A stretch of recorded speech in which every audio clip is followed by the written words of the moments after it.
وہ علی روزانہ شب قدر کا انتظار کر رہے ہیں.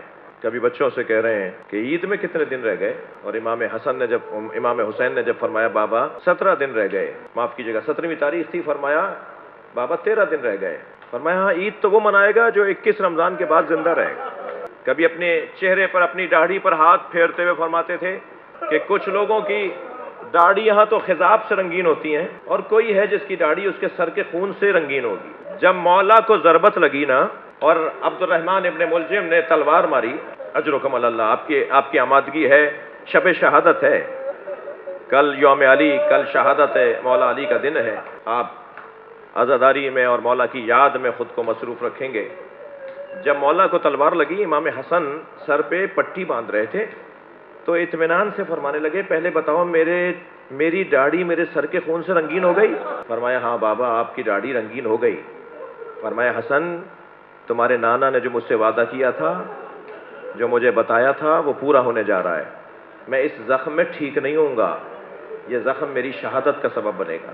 لے کے چلے مولا علی کو گھر کی طرف. جیسے ہی گھر قریب آیا نا تو فرمایا بیٹا مجھے اب زمین پر اتار دو، میں اپنے پیروں سے چل کے جاؤں گا. آپ نے سن لیا نا، یہ تو ہر سال جملے دہرائے جاتے ہیں. مقتل کے جملے تو وہی ہے نا جو ہیں. جب مسجد سے لے کے چلے تھے 2 قدم چل کے فرمانے لگے حسن میرے پیروں میں دم نہیں ہے. کون کہہ رہا ہے؟ یہ وہ کہہ رہا ہے جس نے خیبر فتح کیا ہے. کون کہہ رہا ہے؟ جس نے خندق فتح کیا ہے. بڑے بڑے مار کے جس علی نے سر کر دیے ہوں، وہ علی فرما رہے ہیں میرے پیروں میں دم نہیں ہے، مجھ سے چلا نہیں جا رہا. طے کر لیا تھا نا مولا نے کہ مجھے جانا ہے. 2 ہستیاں ایسی ہیں جنہوں نے اپنے موت کی تمنا کی ہے. یہ خود دلیل ہے کہ وہ تنہا ہو گئے. ایک جناب زہرا نے حسنین کو اپنے سرانے بٹھایا اور بچوں سے کہا میں دعا کروں گی تم الہی آمین کہنا. اجرکم اللہ، اجرکم اللہ. آپ کی آوازیں بلند ہیں. حسنین، زینب، ام کلثوم بی بی، ننے بچے، کوئی 6 سال کا ہے، کوئی 4 سال کا ہے. جناب زینب 4 سال کی ہے نا. جب جناب زہرا کی شہادت ہو رہی ہے تو بچوں نے ہاتھ اٹھائے ہوئے، اماں بیمار ہیں، بستر پر ہیں، اماں دعا کریں گی، ہم الہی آمین کہیں گے. تو جیسے ہی جناب زہرا نے دعا کی نا، بچوں نے چیخ مار کے روئے، گریہ کیا، اور دعا یہ تھی اللہم عجل وفاتی، یا اللہ میری موت کو قریب کر دے. یہی انداز اجرکم اللہ، یہی انداز مولا علی کا بھی ہے. اب جانا چاہتے ہیں علی، اب علی اس دنیا کو چھوڑنا چاہتے ہیں. جس دنیا میں میرا نبی نہ ہو میں اس دنیا میں رہ کر کیا کروں گا؟ میں اب حسن جانا چاہتا ہوں. فرمانے لگے بتاؤ میری داڑھی رنگین ہو گئی؟ فرمایا بابا رنگین ہو گئی، مجھ سے چلا نہیں جا رہا. قالین بچھایا گیا، علی کو قالین پر لٹا کر بچوں نے قالین اٹھایا ہے. وہ علی جو مسجد میں 2 قدم نہیں چل پائے نا، جیسے ہی گھر قریب آیا فرمانے لگے بیٹا مجھے زمین پہ اتار دو، میں پیروں سے چل کے گھر میں جاؤں گا. تو امام حسن نے فرمایا بابا 2 قدم گھر رہ گیا ہے. فرمایا زینب مجھے ایسے دیکھ نہیں پائے گی، میری بچیاں مجھے نہیں دیکھ پائیں گی. پھر فرمایا بیٹا یہ جو چاہنے والے ساتھ ساتھ آ رہے ہیں، اب گھر قریب آ گیا، ان سے کہو کہ یہ اپنے گھروں کو چلے جائیں. یہ چاہنے والوں سے کہو کہ یہ اپنے گھروں کو چلے جائیں. امام نے فرمایا بابا یہ دروازے تک چھوڑیں گے، یہ چاہنے والے ہیں.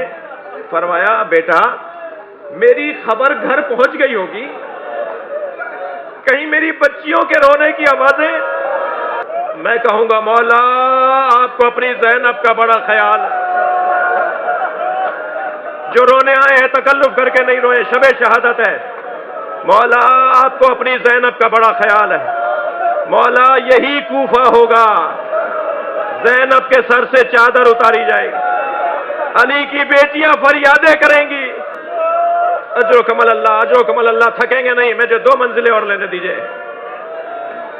وہ علی جو رستے بھر بیٹوں سے کہتے رہے نا کہ بیٹا رو نہیں.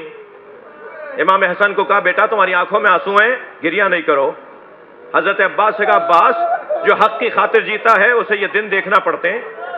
مولا حسین کو روتا ہوا دیکھا، فرمایا حسین تمہارا رونا تو تمہارے نانا کو بھی گوارا نہیں تھا.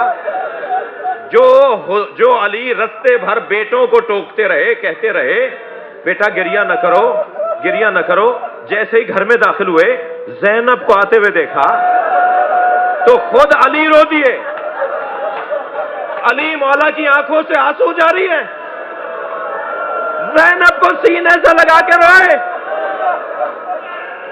اجرکم اللہ, اجرکم اللہ. طبیب کو بلایا گیا, طبیب کو بلایا گیا.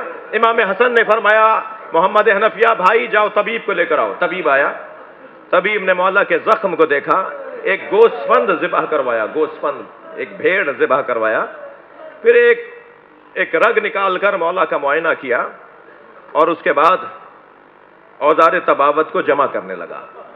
وہ جو سامان, جو چیزیں طبیبوں کے ساتھ ہوتی ہیں اسے لپیٹنے لگا.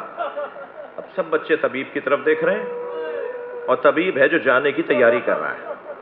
تو امام حسن کی آواز آئی, بھائی میرے بابا کے بارے میں بتاؤ, کیا کہتے ہو میرے بابا کے لیے؟ تو نحیف سی آواز میں کہنے لگا, علی سے کہیں وصیتیں کریں, علی سے کہیں کہ وصیتیں کریں. مولا امام حسن نے فرمایا کوئی ایک ایسی بات بتا دو جس سے میرے بابا کی تکلیف کم ہو جائے. کہنے لگا بدن میں زہر سرایت کر گیا ہے, وہ جو تلوار زہر میں بجھا کر ماری گئی ہے وہ زخم میں زہر سرایت کر گیا ہے. اگر علی کو دودھ پلایا جائے تو زہر کا اثر کم ہو جائے گا. کچھ زیادہ دن علی ہمارے درمیان رہ جائیں گے. ابھی یہ خبر کوفے میں عام نہیں ہوئی تھی کہ دروازے پہ دستک ہوئی. غلام نے جا کے دروازے پر دیکھا تو وہ روتا ہوا اندر آیا اور امام حسن سے آ کر کہا مولا دروازے پر ایک منظر ہے. جب امام حسن دروازے پر گئے تو کیا دیکھا, کوفے کے یتیم بچے ہاتھوں میں کوزے لیے کھڑے ہیں, ہمارے حصے کا دودھ ہمارے مولا کو پلا دیا جائے. مجلس ہو گئی عزاداروں, مگر یہ مجلس نہ جانے ہماری زندگیوں میں آئندہ کب ہے. آئندہ سال اس تاریخ میں ہم میں سے کون ہے کون نہیں ہے, تو مجھے 2-4 منٹ کا اور ٹائم دے دیجئے. علی مولا نے وصیتیں فرمائیں, یتیموں کا خیال رکھنا, فقیروں کا خاص خیال رکھنا, خانہ کعبہ کو تنہا نہ کرنا, کعبے کے اندر کہیں لوگوں کا جانا کم نہ ہو جائے, حج بیت اللہ کی حفاظت کرنا. پھر قرآن کے لیے خاص وصیت فرمائی. وصیتیں انسان اپنی چیزوں کے لیے کرتا ہے نا, وصیتیں انسان اپنی چیزوں کے لیے کرتا ہے. مولا کا وصیت نامہ جا کے دیکھیے, یتیموں کا خیال رکھنا, فقیروں کا خیال رکھنا, قرآن کا خیال رکھنا, حج بیت اللہ کو کہیں تنہا, اللہ کے گھر کو کہیں تنہا نہ کر دینا. اور پھر اس کے بعد آخر میں آ کر کہا میں نے اے حسن اپنی ساری کمائی تمہارے حوالے کی. ایک ایک بچی کے بارے میں, ایک ایک بچے کے بارے میں فرمایا. کہتے ہیں کہ آخر میں حضرت عباس کا نام لینا چاہتے تھے کہ ایک رونے والی بی بی کی آواز آئی. فرمایا ام البنین تمہیں کوئی مجھ سے سوال ہے؟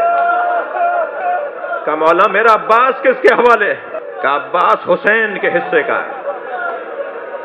عباس حسین کی اطاعت میں رہنا اور حسین عباس کو اپنے ساتھ رکھنا. میرے مولا نے وصیتیں مکمل کی. امام حسن امام حسین کا ہاتھ اپنے ہاتھ میں لیا اور فرمایا جب میں تمہیں فشار دوں نا تو سمجھنا تمہارے نانا مجھے لینے آ گئے, تمہاری ماں زہرا مجھے لینے آئی ہیں, ملک الموت مجھے لینے آیا ہے. دونوں بچوں کے ہاتھوں کو فشار دیا, آواز آئی انا للہ و انا الیہ راجعون. اجرکم اللہ. بہت رو لیے, بہت گریہ ہو گیا, مگر علی کا پسندیدہ مضمون میں بیان مصائب میں بیان کر دوں, علی شاید اور ہم سے کچھ راضی ہو جائیں. مولا کو غسل و کفن دیا بچوں نے. وصیت میں فرمایا تھا میرا جنازہ آگے سے خود اٹھے گا, سنی شیعہ نے لکھا ہے, اور جنازہ کب سے تم اٹھاؤ گے, جنازہ جہاں جا کے رک جائے وہاں جنازہ کو رکھو گے تو برابر میں قبر تیار ملے گی. جب جنازہ لے کے پہنچے امام حسن نے برابر سے پتھر سے زمین سے خاک ہٹائی تو ایک تختی, ایک سل, ایک سلیب اور ایک پتھر نظر آیا. اسے جب ہٹایا تو قبر تیار تھی. اور قبر کے اندر ایک تحریر لکھی ہوئی تھی، یہ آخری نبی خاتم الانبیاء کے وسیع علی کی قبر ہے جسے آدم نے اپنے ہاتھوں سے بنایا ہے۔ ہاں عظمت مولا کائنات، حضرت آدم مولا کائنات کی قبر بنا کر گئے۔ ایک طرف حضرت آدم کی قبر ہے، اللہ آپ کو نجف لے جائے، اللہ آپ کو مولا کے مزار پر لے جائے۔ اسی ذریح کے اندر جس میں مولا علی کی قبر ہے نا، اسی ذریح میں حضرت آدم بھی ہیں، حضرت نوح بھی ہیں۔ 1000 نبیوں کی قبریں ہیں نجف اشرف میں، 1000 نبی ہیں علی کے اطراف میں۔ اس جگہ پر مولا کو لے جا کے دفنایا، اور جب دفنا کے واپس آ رہے تھے نا، جس کی خاطر میں نے آپ کو اتنی زحمت دی ہے، جب دفنا کے واپس آ رہے ہیں نا بچے، کون؟ حسن حسین، تو ایک خرابے سے ایک فقیر کے کرہنے کی آواز ہے، جو کرہ کے کہہ رہا تھا کوئی ہے جو میری مدد کرے۔ یہ کیسے ممکن ہے علی کے بچے کسی محتاج کی پکار کو سنیں اور وہ بغیر اس کے مسئلے کو حل کیے آگے بڑھ جائیں؟ امام حسن امام حسین اس گرے ہوئے گھر میں، اس خرابے میں داخل ہوئے تو کیا دیکھا؟ ایک نابینا فقیر ہے اور بیمار اور ناتوان بھی ہے، جو بستر پہ ایک پھٹے ہوئے بوریے پہ سو رہا ہے اور کرہ کے کہہ رہا ہے کوئی ہے جو میری مدد کرے۔ امام قریب گئے، امام نے فرمایا تمہیں کیا چاہیے؟ میں تمہاری مدد کرنے آیا ہوں۔ کہنے لگا میرا ایک مونس تھا جو 3 دن سے مجھے ملنے نہیں آیا، میرا مونس مجھے لا دو، میرا مونس مجھے لا دو۔ مولا حسن نے فرمایا اس تمہارے مونس کا نام کیا ہے؟ میں اسے ڈھونڈ کر لاؤں۔ کہنے لگا میں تو نابینا ہوں، وہ جب مجھ سے بیٹھ کر بات کرتا تھا، مجھے کھانا کھلاتا تھا، مجھے دوا دیتا تھا، تو میں نے بارہا بہت مرتبہ پوچھا تمہارا نام کیا ہے، تو وہ ہمیشہ کہتا تھا نام سے تمہیں کیا کام ہے؟ فقیر جالس فقیرا، ایک فقیر ہے جو فقیر کے ساتھ بیٹھا ہے۔ میں نے جب بھی اس سے کچھ پوچھا کہ تم اپنا حسب نسب علاقہ خاندان کچھ بتاؤ، تو وہ ہمیشہ یہ کہتا تھا مسکین جالس مسکینا، ایک مسکین ہے جو مسکین کے ساتھ بیٹھا ہے۔ امام حسن نے فرمایا کوئی نشانی بتا دو، کوئی علامت بتا دو جو میں اسے ڈھونڈ کر لے آؤں۔ تو روتے ہوئے کہنے لگے تمہاری طرح بولتا تھا، جیسے تم بول رہے ہو وہ ایسے ہی بولتا تھا۔ فرمایا میرا بابا علی فقیروں کو یتیم کر گیا، مسکینوں کو تنہا کر گیا، اہل بیت کو یتیم کر گیا۔ الا لعنت اللہ علی قوم الظالمین۔